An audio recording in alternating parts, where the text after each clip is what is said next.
Proverbs chapter 16 and verse 18. The verse reads, "Pride goes before destruction, and a haughty spirit before stumbling." You know, in the Hebrew text, there are about 8 words that would include what we would define as arrogance or pride, being lifted up, those kinds of things. And I've surveyed all of those words this past week and put them into, tried to combine all of those words so I capture some of the meaning from all of them. And we're going to look at some of those words and what they imply to us. But I had to comment. I'm not a social preacher. I don't preach on social issues. But we, as the people of God, live in this world. We need to know what is going on in our culture, and we need to understand things that are going on in our culture through the lens of Scripture. So about a year and a half ago or so, we did a series, I think a 6 or so week series on social justice. And we addressed CRT and all this other kind of stuff that's going on, because we need to know, what does Scripture say about what is going on? What should we think? How should we think? We need to know these things. So we're in the glorious month of Pride in June, and America is drowning in her own excrement. Pardon the phrase there. We are. America has messed all over herself, and she delights to waller in the waste, is what is going on right now. And it's more than delighting in the poison. She is angry at anyone who does not join her in the pool of dung, the cesspool. She's frustrated that we don't line up with her. And the world, or at least our culture, is now demanding that we voice our approval to their agenda. And it is doubtful that accepting the ancient nation of Israel, it's doubtful that a more blessed country has ever existed besides America. We have liberated oppressed countries and people believing that possession of means, possession of doing this, the ability to do this, having these blessings, clearly implies a measure of responsibility to relieve the sufferings of others. In the Army, I was in a unit, and the motto of that unit was to free the oppressed. That's what we did. That's what we've been doing for a long time. That is woven into the Judeo-Christian worldview. It was strong. It was thriving at times in our past history. But we have been eroding spiritually and morally for a long time. The freedoms that God gave us and His restraint upon sin somehow became odious in our thinking, to our thinking, and the restraint upon sin we interpreted to be a restriction on our freedom. So we desire to unloosen ourselves, free ourselves from these shackles called a Judeo-Christian ethic, called Christianity. We are literally exchanging the truth for a lie in our nation now. Have been doing that slowly, but we're really picking up speed. It is one thing to be in the dark, and quite another to choose darkness over light. All of our lives here, all of us have lived long enough that we can remember the way things used to be. Not that they were necessarily Christian, but the Judeo-Christian ethic suppressed the expression of evil. That no longer is taking place. Many countries have lived in the spiritual darkness for a few hundred years. Their current populations know nothing of the benefits of a culture driven by Christian values. And some of those benefits would be hospitals. You will not, I'm telling you, you would not want to be in a hospital in Russia.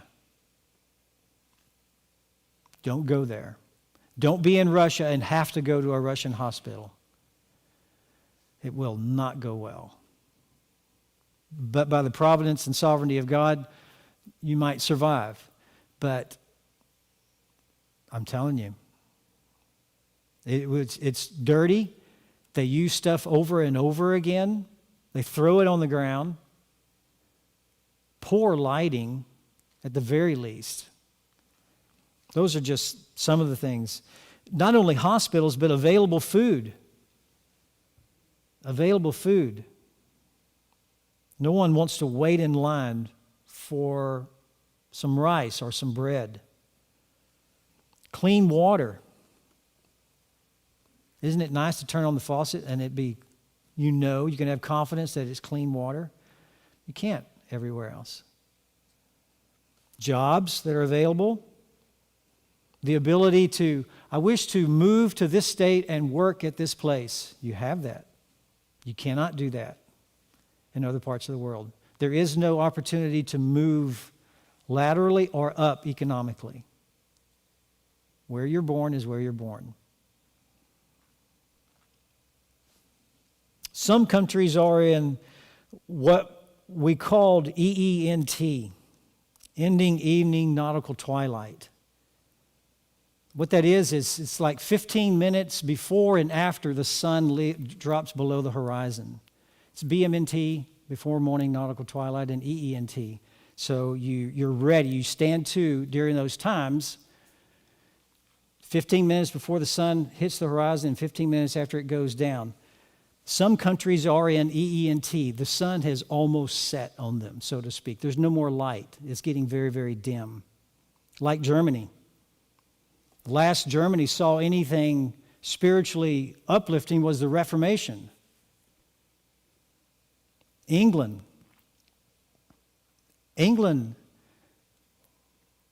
ending evening nautical twilight. In the past, there was William Carey that came from England. He went to India. Charles Studd, Hudson Taylor, Henry Martin, George Mueller, Charles Spurgeon. The last years, it's dark.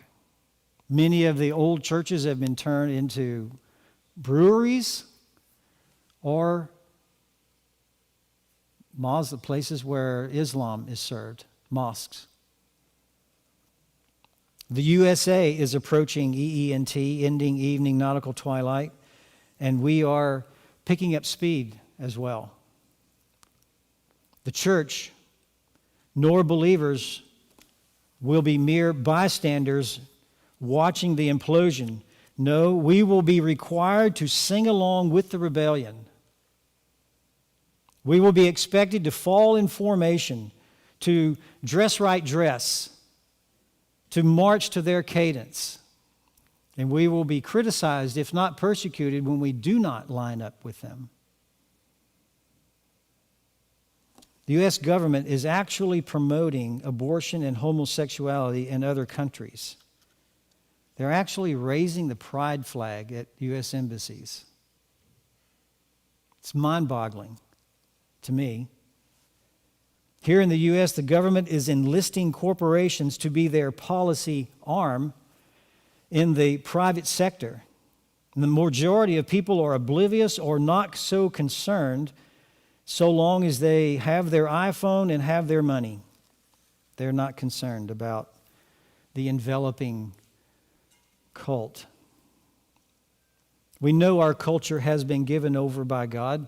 That's explained in Romans 1:24 and following.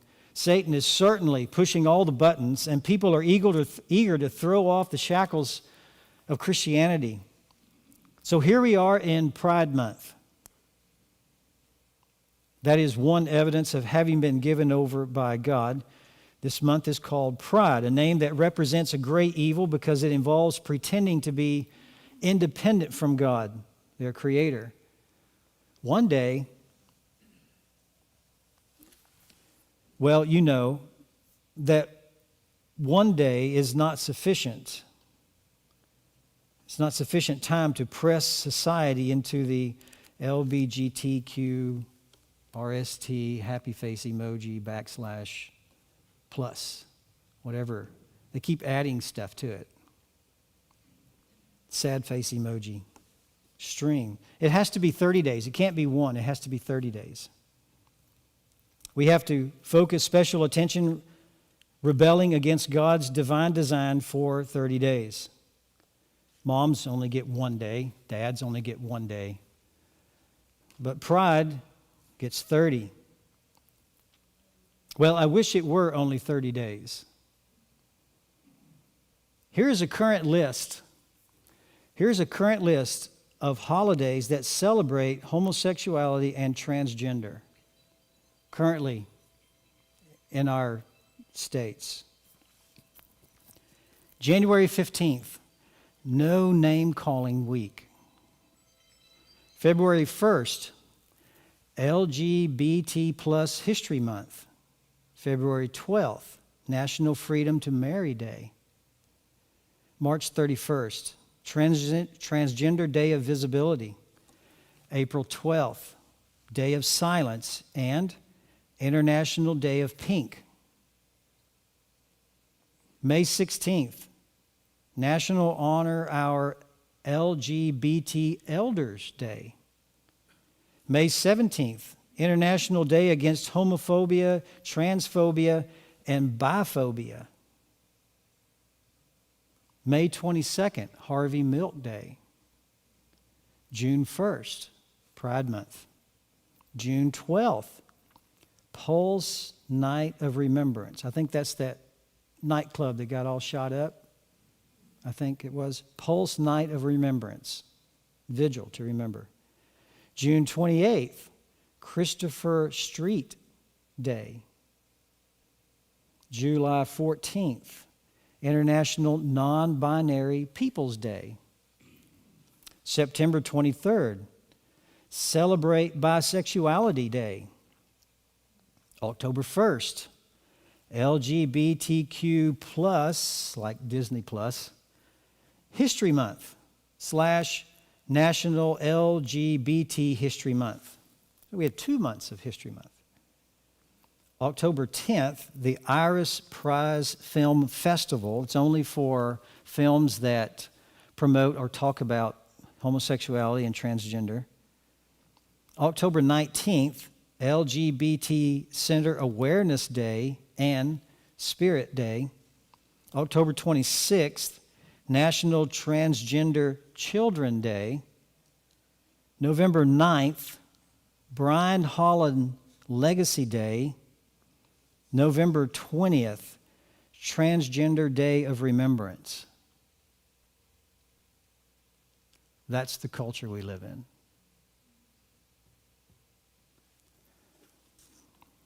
I do not believe anyone is proud to practice homosexuality or to pretend to be something that they're not, or sincerely desirous to mutilate their body.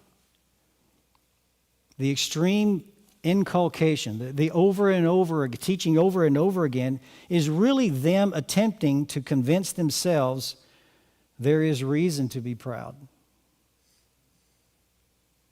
I believe these people are hurting, and I know they need a Savior. What has pride done in the past? What are pride's great victories? 2 of them. The great angel Lucifer became the great adversary Satan. That was a pride victory.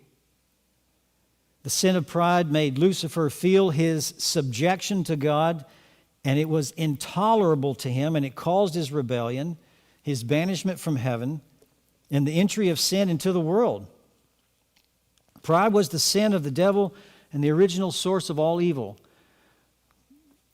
Why are we celebrating pride?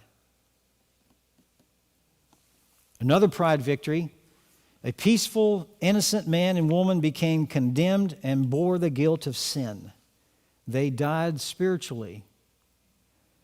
There was separation for the first time between them and God. That's another major, colossal victory of pride. Sound like something worthy of emulation? Doesn't seem like it. Why do people run headlong into this? Well, we know that man desires to do his own thing. We know the characteristic of man. He does not like the idea of being accountable. He doesn't like the idea of someone watching him. He wishes to do his own thing, go about his own independent ways of life, to throw off the shackles of a Judeo-Christian ethic or culture. He wishes to just pursue his own. After these two colossal achievements of pride, why would anybody wish to follow this? Charles Spurgeon said, "It is a wild, strange thing to think that a man should be proud when he has nothing to be proud of. A living, animated lump of clay, defiled and filthy, a living hell, and yet proud." You see the absurdity of the whole nature, the whole thought of it. These things, of course, are going on around us. They are proliferating all of the institutions, schools, school boards, elementary schools. If you've got your ear to the ground, you know this. You're aware of these things. We should be reminded of what pride is and what it looks like. So what we have here are 4 expressions of pride as depicted in the lives of Old Testament saints and Proverbs and different things. Here is what pride really is. 4 expressions of pride. And first we need to define pride. And pride would be defined like this: it is a fundamental attitude of self-sufficiency, because of which a person throws off humility and pursues selfish desires. That's pride. That's why we're uncomfortable saying, "I'm really proud of you." It just doesn't, something in us recoils at that. We understand that we use the word in a proper sense. I am thankful for you. You have done well, and I thank my God for you. Sometimes we say, "Oh, I'm proud of you. I'm not ashamed of you. I'm thankful for you." Pride is the attitude of self-sufficiency. In pride, a person rejects the need for dependence on God or His laws and despises moral or social limitations that regulate behavior according to the highest good of others. I'm not concerned about others. I'm concerned about what I want to do. And I'm tired of living in the closet. I'm tired of living this way. I just want to do what I want to do. Well, 40, 50 years ago, there was a strong societal restraint to this. Now there's not. There's no shame, no embarrassment. Let's just flaunt it. Let's just go out there and let's push beyond these limits through a method of shock. Let's just shock the society. Throw them off kilter, off balance kind of approach. Pride is an inordinate self-exalting or a lifting up of ourselves above the state or degree appointed to us. It is an appearing to ourselves and a desire to appear to others above what we are, or above others of our own peers. Richard Baxter, the Puritan, wrote this: there are these factors that are involved in pride. Number one, a will to be higher or greater than God would have us to be. Number two, an overvaluing of ourselves or esteeming ourselves to be greater, wiser, or better than indeed we are. And number three, a desire that others should think of us and speak of us and use us as greater or wiser or better than we are. Those are the acts of the mind. And then there are a couple of external acts that define pride. An endeavor or seeking to rise above our appointed place or to be overvalued by others. Maybe we do this slightly when we really pad our resume. And the second external act is a display of our inordinate self-esteem in outward signs of speech or action. Every one of these is an act of pride. You know, there was a time when the self-esteem idea was completely obliterated. It's humility, not pride, not self-esteem. It's humility. It's seeing yourself as you are and to maintain and not assert yourself beyond who you are. That was the thought. Indeed, to do such things is pride. That doesn't mean that you cannot push ahead and you force yourself, you push yourself to excel and to accomplish things. That's good. That's what we should do. We should move beyond. We should put ourselves under the pressure to accomplish, to achieve, to win. Having hopefully now better understood what pride is, let's look at 4 expressions of pride. 4 of them. First of all, pride is rebellion to God's design in creation. Pride is rebellion to God's design in creation. In Genesis chapter 1, God gave to Adam his instructions. You think of all the grand designs written by God so that creation may function for the benefit of man to the glory of God himself.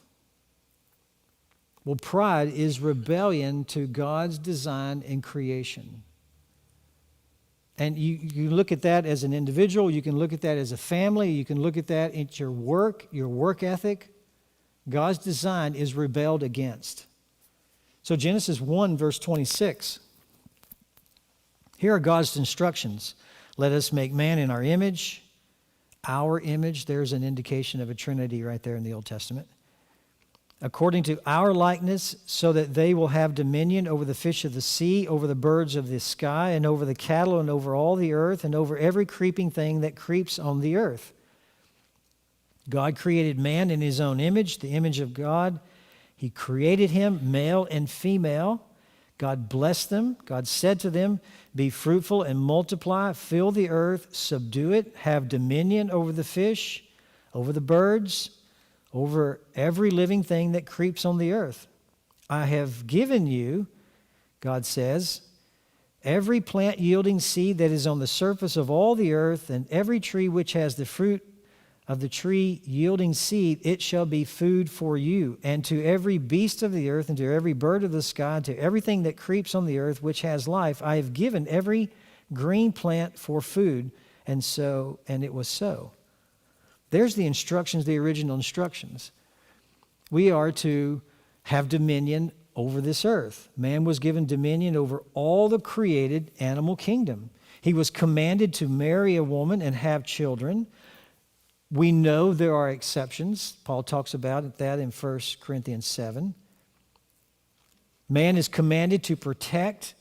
He is commanded to work, to provide, to teach discipline and wisdom to his children. It is more than simple commands. Along with all of these commands, the design of man is suitable to accomplish all that God gives him to do. Man is divinely designed to fulfill God's plan for him. To rebel against that is pride. It's a demonstration of, I wish to do what I wish to do, regardless of what my Creator designed me to do. You went rogue. How's that? This is why not working degrades man. He's like a fish out of water. He needs to work. He's designed to work. He's designed to repair, build, design, tear down. That's what God has designed him to do. He does that. He finds a measure of fulfillment and satisfaction in making the world better through this means or that means. To rebel, to not work, is disgraceful to him, and he knows it. Allowing the family to be unprotected, exposed to various dangers, is a shame to him because God designed him to do that very thing. And when he doesn't do it, it's a shame to him. And he knows it. Children are designed to learn, to listen, and commanded to obey. Children, obey your parents. And when they do not, they feel guilty because they were designed to do something and they're not doing it. Guilt is good. It's a natural, God-given response. You should feel guilty when they do not disobey. Rebellion to God's design is pride. Throwing off God's design is a proud or rebellious attitude. It's the opposite of fearing the Lord.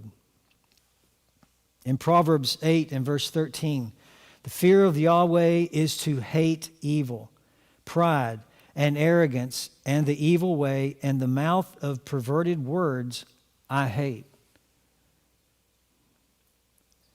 So one expression of pride is rebellion to God's design in creation. And you can apply this as we've done in the family, with children, work, at home, wives managing the home. The wife is the despot of the home, managing the home, all of these things. When the divine design is not followed, it is pride.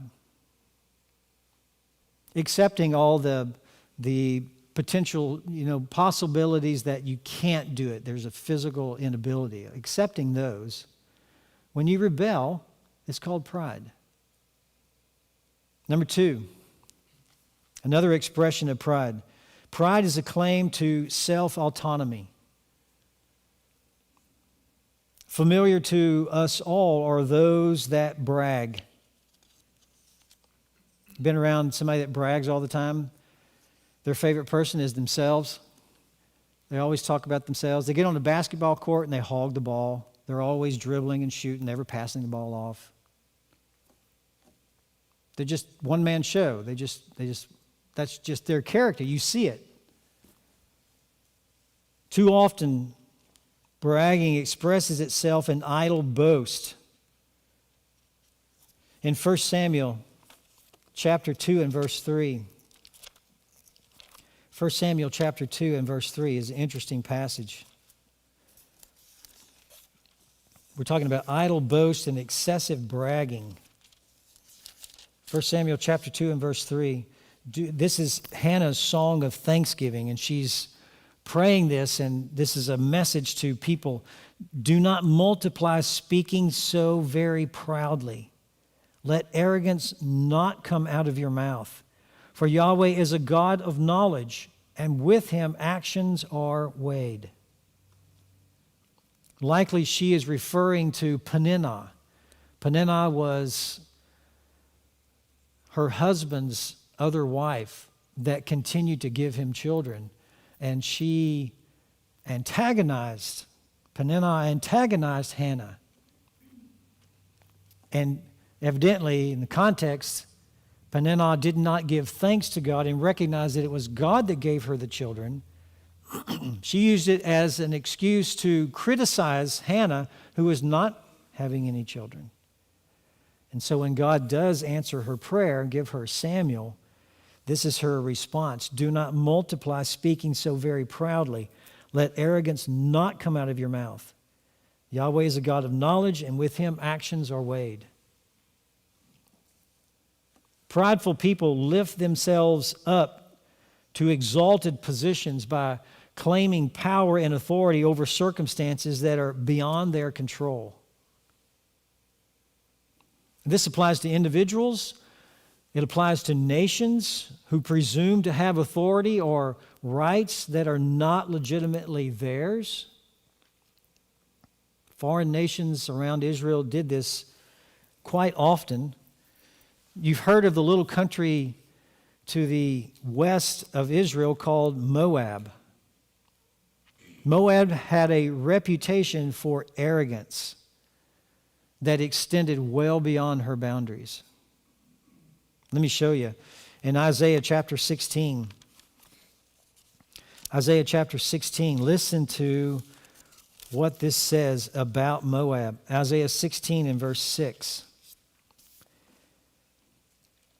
Isaiah writes here, "We have heard of the pride of Moab, and excessive pride, even of his lofty pride and fury. His idle boasts are false." Wow. So what are the consequences? Verse 7. "Therefore Moab will wail. Every one of Moab will wail. You will moan for the risen cakes of Kir Hareseth as those who are utterly stricken." That's the consequences. In Jeremiah chapter 48, next book over. Jeremiah chapter 48 and verse 29. Listen to what Jeremiah writes here. "We have heard of the pride of Moab. He is very proud. Of his haughtiness, his pride, his arrogance, and the exaltedness of his heart." It went beyond the borders of Moab. So God's response in verse 30, "I know his fury, declares Yahweh, but it is nothing. His idle boasts have accomplished nothing." And God will deal with Moab. Zephaniah, little book Zephaniah chapter 2 and verses 8 through 11. Zephaniah 2, 8 through 11, almost to the very end of the Old Testament. Right after Habakkuk. There you go. Zephaniah chapter 2, verses 8 through 11. Listen to this. "I have heard the reproach of Moab and the revilings of the sons of Ammon, with which they have reproached my people and magnified themselves against their territory, boasted, lifted themselves up, pride. Therefore, as I live, declares Yahweh of hosts, the God of Israel, surely Moab will be like Sodom, and the sons of Ammon like Gomorrah, a place possessed by nettles and salt pits and a perpetual desolation. The remnant of my people will plunder them, and the remainder of my nation will inherit them. This they will have in return for their pride, because they have reproached and magnified themselves against the people of Yahweh of hosts. Yahweh will be fearsome to them, for he will starve all the gods of the earth, and all the coastlands of the nations will bow down to him, everyone from his own place." Wow. Those are examples of pride, the demonstrations of pride in what you see. Throwing off the restraints.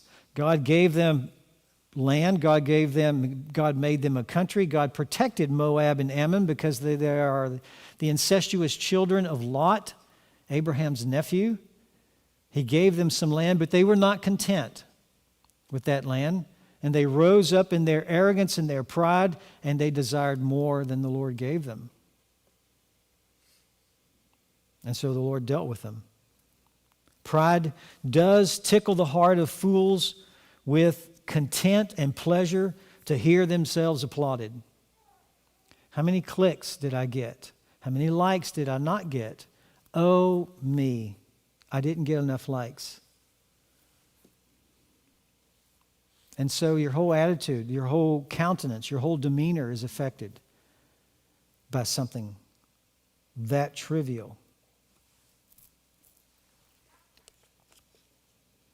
Pride desires to see themselves admired by other people, or to hear that they have got a great reputation in the world. And so many people pander to this.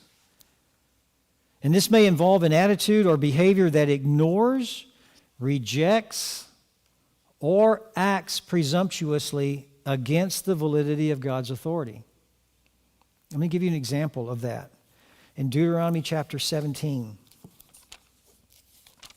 Deuteronomy chapter 17.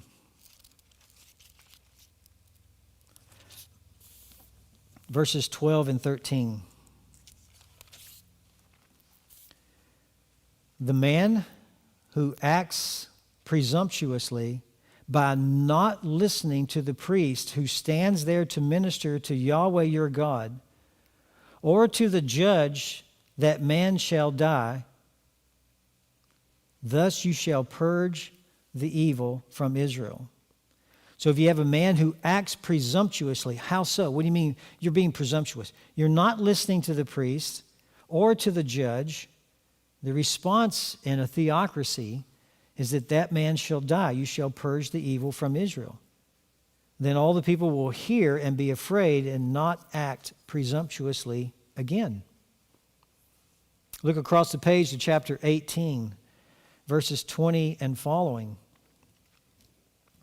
The prophet who speaks a word presumptuously in my name, which I have not commanded him to speak, or which he speaks in the name of other gods, that prophet shall die. Speaking presumptuously, God spoke to me and said, is speaking presumptuously. That's pride. They desire to be liked, to grab the attention, to grab the spotlight. They want lots of clicks. They want to be popular. They want money. That's all that is. And people have been doing it for 6,000 years. Verse 21. Now you may say in your heart, how will we know the word which Yahweh has not spoken? When a prophet speaks in the name of Yahweh, if the thing does not come about or come true, that is the thing which Yahweh has not spoken. The prophet has spoken it presumptuously. You shall not be afraid of him. You know how many predictions have been made through the years when Christ will return? That passage describes them. It's nothing but an arrogant, presumptuous guess. They're just trying to attract attention, have some sort of impact, draw people. It's just another circus. That's all it is. Presumption is assuming that God will bless even though he is not doing what God approves. So pride, an expression of pride, is rebellion to God's design and creation. It's a claim to self-autonomy. Number 3, pride is reckless, arrogant, unstable.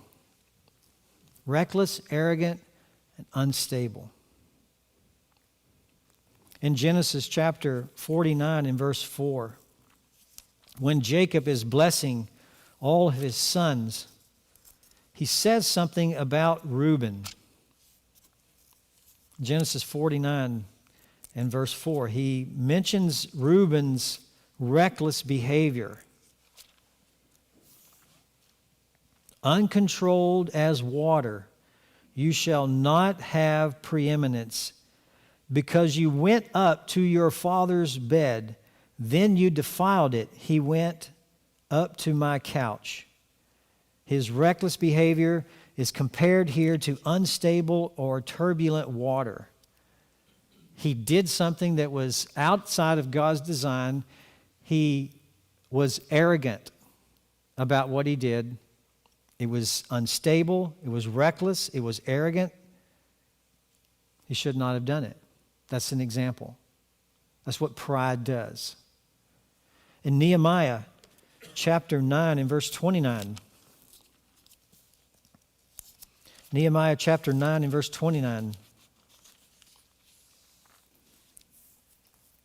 This is, chapter 9 is the confession. Israel is confessing their sins, and it's a long chapter of confessing their sins. And he says in verse 29,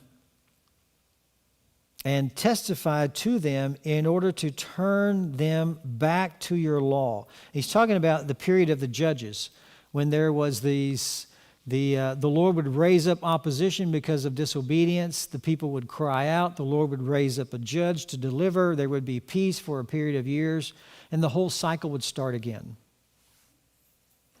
Verse 29, and testify to them in order to turn them back to your law. Yet they acted presumptuously and did not listen to your commandments, but sinned against your judgments, by which if a man does them, your judgments, he shall live. And they gave a stubborn shoulder and they stiffened their neck and would not listen. That's pride. It's reckless, it's arrogant, and it's unstable. It doesn't promote peace.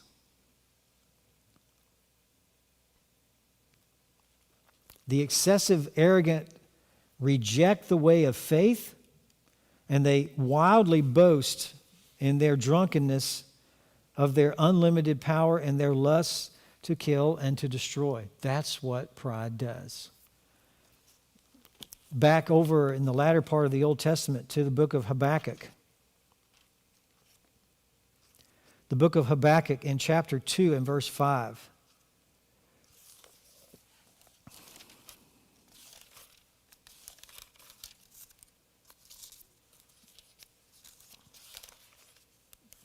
Chapter 2 and verse 5. He remembers his mighty ones. They stumble in their march. They hurry to her wall, and the mantelet is set up. The gates of the rivers are open, and the palace is melted away. This is the excessively arrogant, rejecting the way of faith and boasting in all of their drunkenness and their unlimited power. That's what they do. Oh, I'm sorry. Sounds strange. I read Nahum 2:5.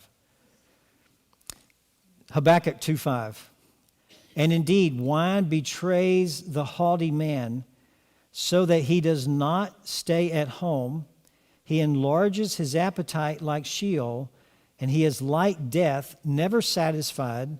He also gathers to himself all nations and assembles to himself all peoples. Wow, what a description of the unstable and of the arrogant. In Isaiah chapter 1 and verse 23, it says this, your rulers are rebels and companions of thieves. Everyone loves a bribe and pursues rewards. They do not execute justice for the orphan, nor does the widow's plea come before them. Because of their arrogance, we don't need to help. We're upward and onward, making money, having influence. We're not concerned about those below us. They're called rebels and companions of thieves. They love bribes. They pursue rewards. And they neglect justice for the orphan and the widow. You remember the Israelites' initial refusal to trust the Lord and enter the land at Kadesh Barnea when they feared the giants. You remember when the spies went across? They came back, the 10 spies gave the bad report, and it just unsettled the whole congregation of Israel. They were there. They were ready to go into the land. It was about a year, maybe 13 months after they came out of Egypt. They were ready to go into the land. They could have gone in there. And then the bad report came in Numbers chapter 13, verse 25 through most of chapter 14. The people responded, we're not going to do this. Moses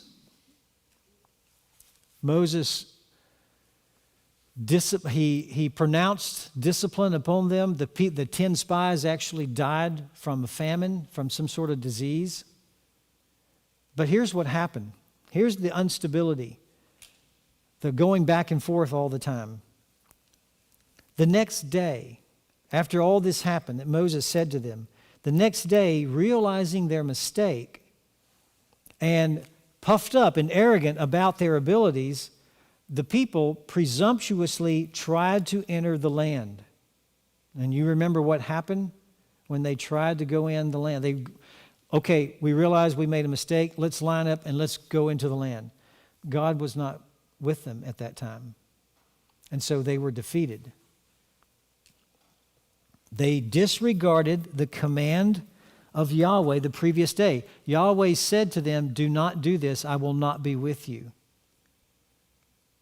But they said, we're right here. God has told us before, this is our land, let's go in. Disregarding the command of Yahweh the previous day in Numbers chapter 14, verse 41. So many were killed in the battle because Yahweh was not with you. In chapter 14, verse 43. That's a demonstration of the instability of pride. It just wishes to go any direction, just not stay here. They assumed that God would give them victory in this holy war, but since God was not with them, they were defeated. And a last expression of pride, a last one. Pride is crediting oneself for accomplishments and for accumulation. Pride is not a thankful person. If a person is prideful, he is not thankful. He doesn't have an attitude of graciousness. He doesn't have an attitude of gratitude. It's not there. Pride is crediting oneself for accomplishments and accumulation. Pride could develop, and it has developed before because of military power. See, our dependence shifts from where it ought to be, and it moves to something else. And then we look to something else, and we boast about how many weapons we have, and how many men we have. That was Egypt's problem. In the book of Ezekiel, in chapter 30 and verse 6, thus says Yahweh, indeed those who support Egypt will fall, and the pride of her strength will come down. The pride of her strength will come down. There it is. Egypt's problem is that they think too much of their military. They think it's too capable. They're relying on it as opposed to giving thanks to God and learning to and understanding that it is God who does this through the military perhaps, or even miraculous deliverance. So that was Egypt's problem. It's also presumptuous to assume personal credit for military power over another nation instead of recognizing God's authority to control such events. Not concerned about them. You know, we have the latest and greatest here. I'm not concerned about them. As opposed to, Father, please ensure the peace here. Please settle the pride and the arrogance and the desire to take other people's land. Keep the peace here. Of course, God works through the latest and greatest as well. That is certainly a deterrent. God uses those. Jeremiah chapter 50. Listen to this. Chapter 50 and verses 29 and following. Summon many against Babylon, all those who bend the bow. Encamp against her on every side. Let there be no escape. Repay her according to her work, according to all that she has done. So do to her. For she has become arrogant against Yahweh, against the Holy One of Israel. Therefore her young men will fall in her open squares, and all of her men of war will be silenced on that day, declares Yahweh. Behold, I am against you, O arrogant one, declares the Lord Yahweh of hosts. For your day has come, the time when I will punish you. The arrogant one will stumble and fall, with no one to raise him up. And I will set fire to his cities, and I will devour him on every side. Babylonians boasted and relied on their military, and the Lord is going to show them that that is a false hope. Another subject regarding this same kind of thing is great wealth. You have great wealth, but no thankfulness to God. You pursue that. Isaiah chapter 23 and verse 9 mentions that. Riches led to arrogance for the women of Jerusalem. Wow. Isaiah chapter 3. Isaiah chapter 3. Listen to this. Isaiah 3, beginning at verse 16. Moreover, Yahweh said, because the daughters of Zion are haughty, or proud, and walk with outstretched necks and seductive eyes, and go along with menacing steps, and tinkle the bangles on their feet. Therefore the Lord will smite the skull of the daughters of Zion with scabs, and Yahweh will make their foreheads bare. See, pride is crediting oneself for accomplishments and accumulation. Look at me. Look at my size of my army. Look how pretty I am. All of that, that's an expression of pride. That's not to say that you should never have a military or you should never exercise or look good. There's nothing wrong. But where is your reliance upon? Is it your pride swelling up in yourself as opposed to thanking God for the blessings that you have received? You see, humility is the opposite of pride. And humility is seeing yourself as you are. Understanding this is what God made. This is God made me. This is who I am. And being content with that. So we might look at a positive example of this. You remember David and his optimism regarding Goliath. Remember that? 1 Samuel chapter 17. His optimism regarding Goliath was not arrogance. It was not pride. We'll see why it was not. Where his real trust lie. In 1 Samuel chapter 17 and verse 36. Your servant, he's talking to Saul here. Your servant has struck down both the lion and the bear, and this uncircumcised Philistine will be like one of them, since he has reproached the battle lines of the living God. There's his confidence. Not in his ability to sling a rock, which is evidently really good, but he has watched the army of the Philistines reproach the name of the Lord God of Israel. And for that, there must be a response. And David believes that he could deliver that response. Verse 43, the same chapter. And the Philistine said to David, am I a dog that you've come out to me with sticks? And the Philistine cursed David by his gods. Verse 45. Then David said to the Philistine, you come to me with a sword and a spear and a javelin, but I come to you in the name of Yahweh of hosts, the God of the battle lines of Israel, whom you have reproached. So David's optimism was not based on a presumptuous evaluation of his own battle skills, but his confidence that God would judge anyone who reproached his name. And so he acted. He stood up and responded. So, beloved, those are four. There are many more. But those are four expressions of pride. Pride is rebellion to God's design and creation. Pride is a claim to self-autonomy. Pride is reckless, arrogant, and unstable. Pride is crediting oneself for accomplishments, for accumulation. All of those are expressions. You understand how opposed to God such a celebration of something that he deems condemnable and destructible. God hates pride.